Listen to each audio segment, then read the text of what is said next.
थानी सुबह के 10 बजने को हैं और तमाम खबरों को विस्तार से लेकर इस वक्त रिपब्लिक भारत पर हम हाजिर हैं। सबसे पहले इस वक्त की जो सबसे बड़ी खबर है उससे आपको वाकिफ करा दे। भारत सरकार के टीके का स्वागत किया है अखिलेश यादव ने। जी हां, बड़ी खबर ये, जबकि आपको बता दें कि इससे पहले इस टीके के खिलाफ थे अखिलेश यादव। ना सिर्फ इतना, बल्कि अखिलेश यादव ने इस टीके को बीजेपी का टीका करार दिया था।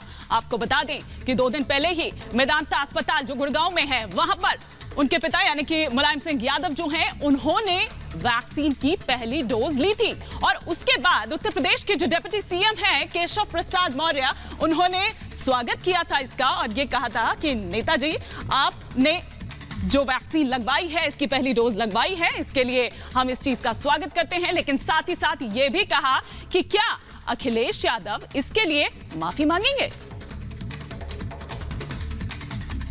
देखिए, मैं तो नहीं लगवाऊंगा अभी वैक्सीन, मैंने अपनी बात कह दी, और वो भी बीजेपी लगाएगी उसका भरोसा करूंगा मैं? अरे जाओ भाई, अरे अपनी सरकार आएगी, सबको फ्री वैक्सीन लगेगी। आपने अखिलेश यादव की ये पहले की बात, ये पहले का स्टेटमेंट हम आपको सुनवा रहे थे कि क्या कुछ कहा था अखिलेश यादव ने कि मैं टीका नहीं लगवाऊंगा। साफ साफ इनकार करते हुए आप यहां पर अखिलेश यादव को सुन सकते हैं।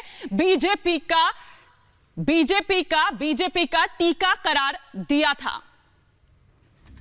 दिनेश शर्मा जी इस वक्त हमारे साथ जुड़ चुके हैं, डिप्टी सीएम हैं उत्तर प्रदेश के। बहुत बहुत स्वागत है सर आपका। क्या कहिएगा अब इस बात पर? हालांकि केशव जी कह चुके हैं इस पर।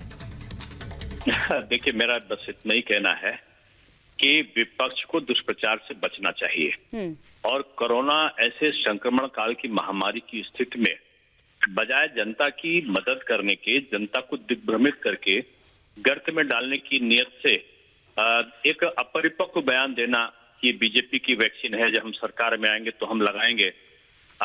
उस समय वो बीजेपी की वैक्सीन थी, इस समय किसी और की वैक्सीन हो गई क्या?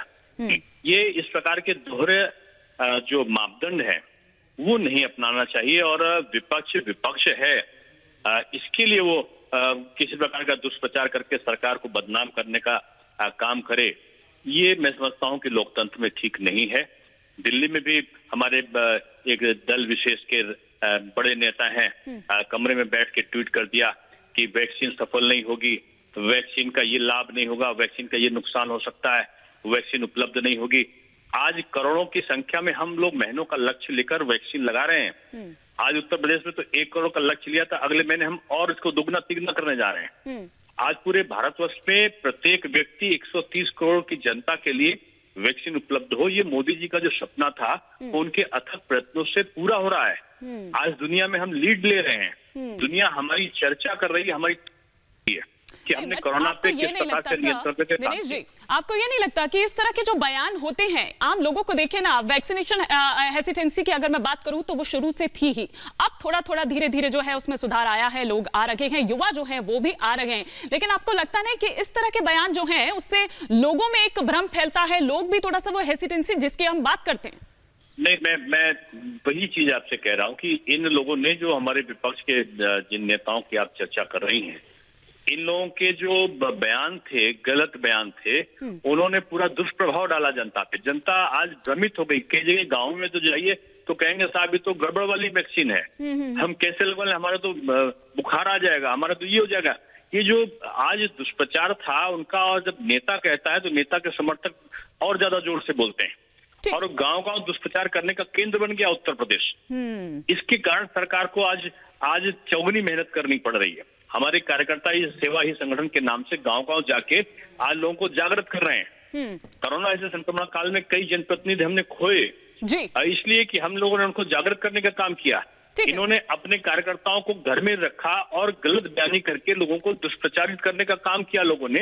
हाँ। वो विपक्ष का रवैया ठीक नहीं था। ठीक है, बहुत बहुत शुक्रिया दिनेश जी हमारे साथ जुड़ने के लिए। उत्तर प्रदेश के डिप्टी सीएम दिनेश शर्मा इस वक्त हमारे साथ जुड़े हुए थे। क्या कुछ कह रहे थे अखिलेश यादव इस पर, ये हम आपको बता रहे थे। लेकिन चलिए अब जरा वो ट्वीट हम आपको दिखाते हैं, जरा वो ट्वीट दिखाने की कोशिश करते हैं कि किस तरह से पलटी मारी है। जन आक्रोश को देखते हुए आखिरकार सरकार ने कोरोना का जो टीका है, कल आपने देखा कि प्रधानमंत्री नरेंद्र मोदी ने इस पर साफ कर दी थी वो चीजें, उस पर भी मैं आऊंगी, लेकिन राजनीतिकरण की जो जगह है वो ये घोषणा कर दी है कि वो टीके लगवाएगी, क्योंकि कल प्रधानमंत्री नरेंद्र मोदी ने यह कहा था कि वो जो 25% अधिकार भी थे राज्य के पास वो भी केंद्र अपने पास ले लेगा। लेकिन इससे पहले क्या कुछ कहा था अखिलेश यादव ने, वो भी हमने आपको सुनवाया। मोहसिन रजा जी भी हमारे साथ इस वक्त जुड़ चुके हैं। मोहसिन जी, आपका मेरे रिएक्शन चाहूंगी इस पर।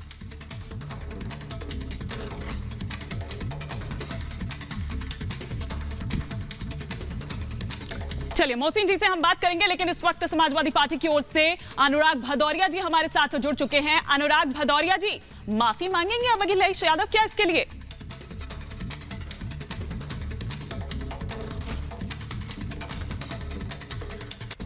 चलिए, लगता है कि अनुराग जी तक हमारी आवाज नहीं पहुंच रही है। दोबारा हम उनसे संपर्क साधने की कोशिश करेंगे, लेकिन देखिए आप पलटीबाज अखिलेश यादव हम आपको दिखा रहे हैं कि किस तरह से पलटे अखिलेश यादव। और ये अब उनकी बात जो सामने आई है, पहले क्या कहा था अब क्या कह रहे हैं, क्योंकि 2 दिन पहले ही नेताजी यानी कि मुलायम सिंह यादव ने गुड़गांव के मेदांता अस्पताल में जाकर इस वैक्सीन की पहली डोज लगवाई है, जबकि इससे ठीक पहले अखिलेश यादव ने यह कहा था कि मैं तो भाई ये टीका नहीं लगवाऊंगा, ये तो बीजेपी का टीका है, इसे बीजेपी का टीका करार दिया था।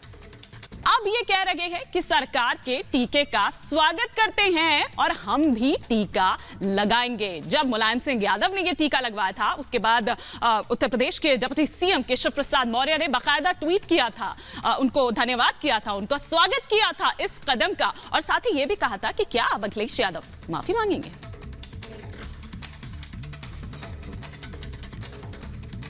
विवेक भी हमारे साथ जुड़ चुके हैं इस पर और विस्तार से जानकारी देने के लिए। लखनऊ से हमारे साथ ही साथ अनुज मेरे साथ दिल्ली से जुड़े हुए हैं। लेकिन सबसे पहले विवेक, मैं आपका यहां पर रुक करूंगी।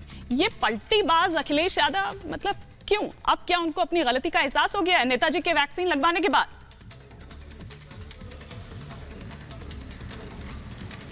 देखिए, इस पूरे प्रकरण में अगर आप समझना चाहिए तो अखिलेश यादव कहीं ना कहीं कंफ्यूज दिखते हैं, क्योंकि पिछले 6 महीने से जब से वैक्सीन आने की बात हुई तभी से लगातार अखिलेश यादव ये कहते रहे कि ये भारतीय जनता पार्टी की वैक्सीन है और वो किसी भी कीमत पर ये वैक्सीन नहीं लगवाएंगे। उन्होंने कहा कि जब उनकी सरकार आएगी।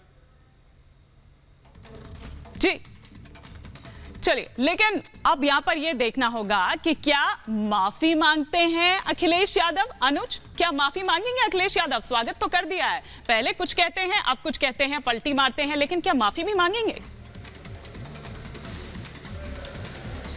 जी बिल्कुल, देखिए सबसे बड़ा सवाल इस समय यही खड़ा होता है कि क्या अखिलेश यादव माफ़ी मांगेंगे, क्योंकि जिस तरीके से अपने बयान से पलटे हैं अखिलेश यादव, वो साफ साफ दिखाता है ये कुछ नहीं एक राजनीतिकरण था। क्योंकि वैक्सीन जो कि अब वो कह रहे हैं कि ये सरकार की वैक्सीन है, तो वो शायद ये भूल गए हैं कि भारतीय जनता पार्टी की ही केंद्र में सरकार है। कल प्रधानमंत्री नरेंद्र मोदी ने खुद ही संबोधित कर सब कुछ बताया कि किस तरीके से 18 वर्ष से ऊपर की आयु के लोगों के लिए 21 जून के बाद वैक्सीन होगी। सरकार खर्चा उठाएगी, राज्य सरकारों का जो खर्चा है वो भी बोझ अपने कंधों पे ले लिया है। मुलायम सिंह यादव जो उनके पिता हैं खुद ये वैक्सीन लगवाते नजर आए, तो शायद चाल उल्टी पड़ गई है, शायद राजनीतिकरण जो करा था उसमें फंसते नजर आ रहे हैं कहीं ना कहीं अखिलेश यादव। तो इस तरीके का पलट के जो बयान आया है, जो अपने बयान से पलटे हैं, वो साफ दिखलाता है कि कैसे पहले राजनीतिकरण हो रहा था और अब क्योंकि समझ में आया है कि रोकना चाहूंगी आपको अनुज। सिद्धार्थ सिंह जी भी हमारे साथ इस वक्त फोन लाइन पर जुड़ चुके हैं। सिद्धार्थ जी, आपका रिएक्शन मैं चाहूंगी। अब जो पलटी मारी है अखिलेश यादव ने वैक्सीन पर। On hold. चलिए सिद्धार्थ जी से बात करेंगे, लेकिन अनुज आप अपनी बात को कंटिन्यू कर सकते हैं। जी बिल्कुल, देखिए जिस तरीके से हम दर्शकों को बता रहे थे कि जो पलटी मारी है अखिलेश यादव ने, उनको शायद ये बात समझ में आ रही है कि वैक्सीन की क्या ज़रूरत है। वहीं अगर बात करें तो लगातार प्रधानमंत्री खुद इस बात को दोहराते रहे हैं कि वैक्सीनेशन जो है वो कितनी ज़्यादा ज़रूरी है और गांव-गांव, शहर-शहर, बच्चे तक वैक्सीन पहुंचना कितनी ज़्यादा ज़रूरत है वैक्सीन की। 18 साल से ऊपर की आयु के लिए अभी कल ही प्रधानमंत्री ने खुद देश को ये बताया कि 21 जून के बाद हर किसी के लिए मुहैया कराई जाएगी। तो ये सारी चीज़ें देखते हुए शायद अखिलेश यादव अपना जो बयान दिया था उसमें फंसते नजर आ रहे हैं, तभी उन्होंने पलट के ये बयान दिया, ये ट्वीट करके अब साझा करा। देखिए पिछली बार जो उन्होंने ट्वीट करा था कि क्या मैं बीजेपी की वैक्सीन लगवाऊंगा, क्या मैं इस वैक्सीन पर विश्वास कर सकता हूं, लेकिन शायद अखिलेश यादव ये बात भूल रहे हैं कि सरकार भारतीय जनता पार्टी की है और सरकार किसी की भी हो राज्यों के लिए हमेशा खड़ी रही है और राज्यों के जो भार है उसको कल ही प्रधानमंत्री नरेंद्र मोदी ने हटाने की और बात इसे कही, सुरक्षा कवच बताया है, सुरक्षा कवच बताया है। लेकिन वही विपक्ष जो सवाल उठा रहा था अब कहीं ना कहीं इसका स्वागत करता हुआ नजर आ रहा है। एक बार फिर से अगर सिद्धार्थ जी आप तक मेरी आवाज पहुंच पा रही है, क्या कहेंगे आप इस पलटीबाजी पर अखिलेश यादव की? देखिए, अखिलेश यादव वो राजनेता हैं जिन्होंने अपने स्वार्थ के लिए ही काम किया है, जनता के स्वार्थ के लिए नहीं किया है। छोड़ दीजिए जनता को, जब इन्होंने ये भाजपा का वैक्सीन बताया था, क्या इनके पास भी कार्यकर्ता नहीं है? क्या इनके कार्यकर्ताओं का परिवार नहीं है? आपने उनको भी वंचित रखा, उनको भी ढकेला मौत के घाट पे आपने। उनमें से कितने भी संक्रमित हुए होंगे, खतरे में गए होंगे, क्या उसके लिए आप दोषी स्वयं नहीं बनते हैं? आपको तो मजाक लग रहा था, आपको राजनीति लग रही थी, और आज आप पलटी मारते हैं। जब आपके पिताजी ने कल वैक्सीन लगाई तो आपको लगा कि मैं किस तरफ देखूं, तो आप बाएं दाएं कुछ देखते हुए नहीं आज आप इस प्रकार का बयान देते हैं। तो साफ दिखता है कि आपकी मंशा खाली शुद्ध रूप से एक भ्रमित करने वाली राजनीति रही है, और इससे कितने लोगों को नुकसान हुआ है, संक्रमित हुए हैं, मौतें हुई हैं, उसके लिए आप ही स्वयं जिम्मेदार हैं। इसके लिए आपको माफी मांगनी चाहिए। लेकिन सिद्धार्थ जी, जिस तरह से कल प्रधानमंत्री ने तमाम बातें कही और नो डाउट काफी इंपॉर्टेंट बातें थी, हर कोई बल्कि विपक्ष उसका स्वागत करता तक नजर आ रहा है, लेकिन साथ में ये भी कह रहा है कि थोड़ी सी देरी कर दी। ऐसा है, यही विपक्ष है जिसने प्रधानमंत्री जी को चिट्ठियां लिखी, यही विपक्ष है जिसके अंदर राहुल गांधी जैसे लोगों ने क्या क्या बोला और कहा कि फेडरल स्ट्रक्चर कहां चला जाता है। आज फेडरल स्ट्रक्चर, जब आपने फेडरल स्ट्रक्चर के तहत आपकी बात सुन ली तो फिर आपको लगने लगा कि हम कैसे करेंगे। एक कठिनाई थी वैक्सीन को उपलब्ध करवाने की, आपूर्ति करने में कठिनाई थी, मगर उसको समझे नहीं, आप उस समय राजनीति करते रहे। आज जब प्रधानमंत्री जी ने कहा ठीक है, देश के हित के लिए छोड़ो ये सब राजनीति, मैं स्वयं इसको अपने ऊपर लेते हुए मैं आगे बढ़ूंगा, और उन्होंने चाहे वो अपने विदेश मंत्री हो, उनको अमेरिका भेजा हो, या जो भी और अन्य स्टेप्स लिए हैं, उसके आधार पर आज भारत खड़ा है कि वैक्सीन उसके पास है। 2 नहीं, अभी और 2-3 और बनाने जा रहे हैं वैक्सीन भारत के अंदर, तो सबको देने का निर्णय करा है। प्रधानमंत्री जी ने कहा कि आप लोग गलत थे, मगर वो स्वीकार नहीं करता विपक्ष, क्योंकि उनको राजनीति करनी है, मगर प्रधानमंत्री जो है वो देश के लिए हैं, वो हमेशा देश के हितों को लेकर चलते हैं। लेकिन मुझे लगता है कि ठीक है बहुत बहुत शुक्रिया सिद्धार्थनाथ सिंह जी हमारे साथ जुड़े, इस पर उन्होंने अपनी राय रखी, अपनी बात यहां पर रखी। जिस तरह से वो विपक्ष जो पहले तक इस पर सवाल उठा रहा था, कल जब प्रधानमंत्री मोदी ने ये तमाम ऐलान किए, अहम बात कही, तो फिर उसके बाद इसका स्वागत किया।